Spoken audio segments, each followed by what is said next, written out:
One option we have is putting the offset in the CAD. So I'm just going to do my C3 or use the icon and zero the XY normally. So the ShopBot itself is going to go down to that bottom left corner where the home zero is. What we'll do is we'll change settings in the CAD. So here you can see the machine is just going back and forth, hitting the proximity switches and zeroing out over that corner.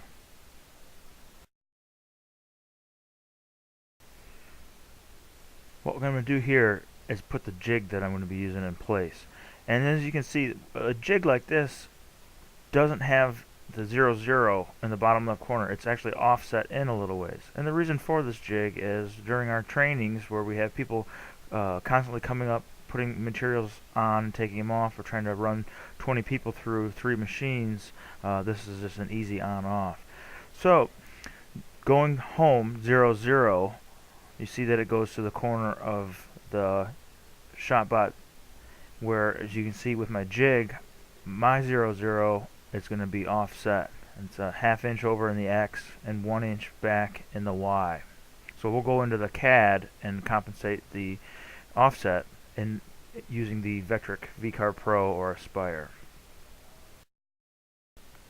So here we are looking at the file in our VCarve Pro or Aspire, and as you can see with the mouse, I'm showing that my corner of my material, the white material, is not down where the 0, 0 is. And if I look underneath the job setup, or when I initially set up the job, you can see that where your XY datum position is, you can add an offset. So clicking that offset on there, I know from previously cutting that jig out how far into the material it is off the 0, 0, the bottom left corner is where I put in my numbers. And when you do this, make sure that you recalculate your tool path.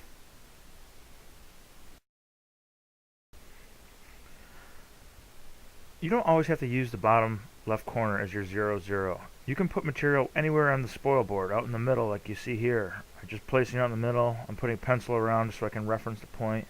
And I'm actually going to make a temporary 0 out here in the middle of the table.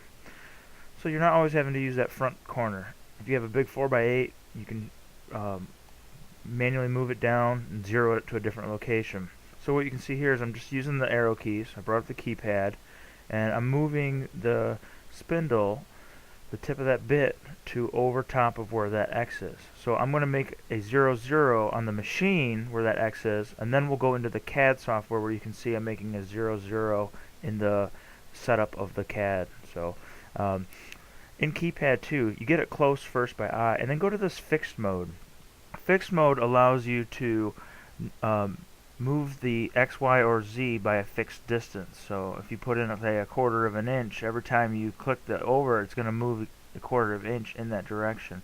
But for the way we have it right now is we've got the tip of that V bit pretty darn close to where it's above the center of that X. But I'm going to go into fixed mode, set it for 0.01 10,000ths, and then I'm going to sit there with either my arrow keys or my mouse clicking on the keypad, and I'm going to dial that right in. So I can take this and really get it dialed right in. And obviously using a Sharpie here, it shows up better on the video, but you could really dial this in with a sharp pencil.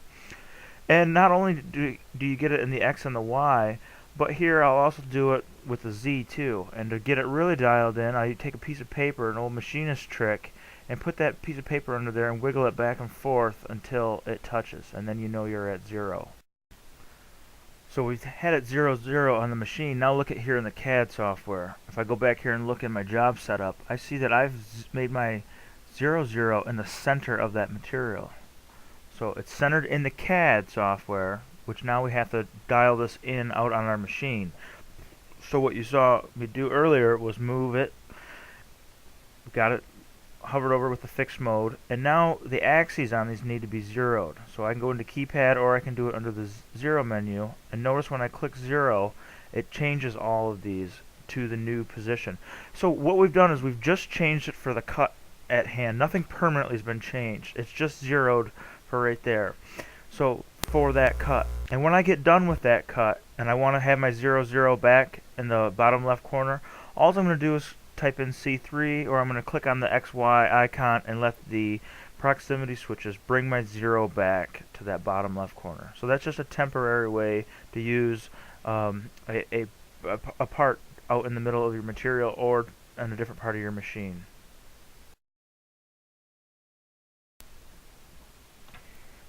So we're looking at the control software now, the ShopBot 3.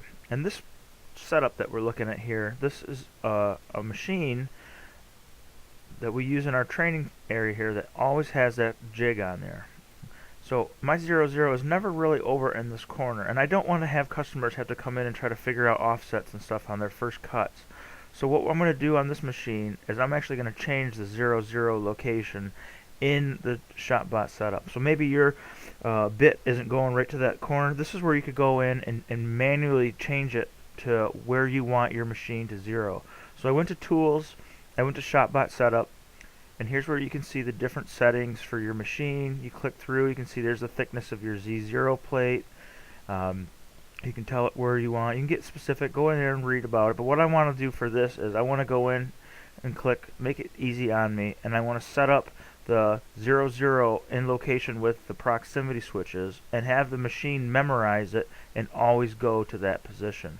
So it's asking me if I want to use the keypad to move to a 0, 0. This is where you could do this with the keypad, where you could do it with the arrow keys, but I know that that little corner jig is exactly 1.5 inches by 1.5 inches. So I'm going to change this to X 1.5 inches and Y 1.5 inches. And when I save these settings, it's going to go and touch off the proximity switches and record this new location and permanently keep it there until I would go back into Tools, ShopBot Setup and change it again. So this is also what you did when you initially set up your machine. So we're going right back into the ShopBot Setup. So I've made that 0, 0. It says run proximity switch routine. It's going all the way over, touching that proximity switch. It's a bigger gap now, but what it's doing now is it's going to keep my 0, 0 at the corner of that blue board. And for the training facility here that we use, the customers come in, they just set down a board and they have a preset file and they just make the cut and they go. So they don't need to be worrying about offsets or all that. They just assume right now, oh, that's where the bottom left location is, and exactly that is where it is. So here you can see me running the C3 routine and my XY proximity switch, and it's going to the corner of the blue board now because I've set that up in ShopBot Setup. Another option you can do is edit your start and stop position. You don't always have to have the tool finished back at the 0, 0 where the bit's in your way and then you have to bring the keypad up and move it. So here under the toolpath side of the software, you can go in and start your home position. So it's default to 0, 0. But for this example here where we're showing you the jigs, as soon as it gets done cutting, it's nice to have it move out of the way so that it moves, retracts out of the way versus having to bring the keypad up. I changed that position and I must recalculate all my tool paths, otherwise it won't accept the new setting. So I hit OK, I double check that my cut through is OK. I'm only going 20 thousandths in, I'm fine with that, into my little jigs, and it says OK. So now when I go and look at the preview, I see these red lines where the start and stop position is back behind my material, not down in the bottom left corner. So here we can see that it goes out of the way when I'm done cutting. Another thing is to build offset into the design. So we look at this jigsaw puzzle here, and to cut this on the ShopBot, just with the profile on the outside, the machine cuts it so tight that by the time you push these together, they don't come apart. So both profile and pocketing toolpaths have an option along the side here where you can do an allowance offset, and you can see I have a negative 0.005, so it'll offset that M. Also here, joinery on this patio chair that we've seen a lot referenced around. Instead of building the offset into the toolpath, which we just previously saw, I've taken and built that into a tolerance into the design. So if that's measuring 1 inch and you go up and look at there's the tenon, go up and look at the pocket that it's going to go into, you can see that it's 1.03. It's a little bit deeper. So that's built in to the drawing, where the previous example was built into the toolpath. And then here's another jig that allows you to do two-sided machining, and taking that same profile of that plaque, I was able to take that and pocket that and then add a tolerance to it so it would fit down in there and it won't move on me.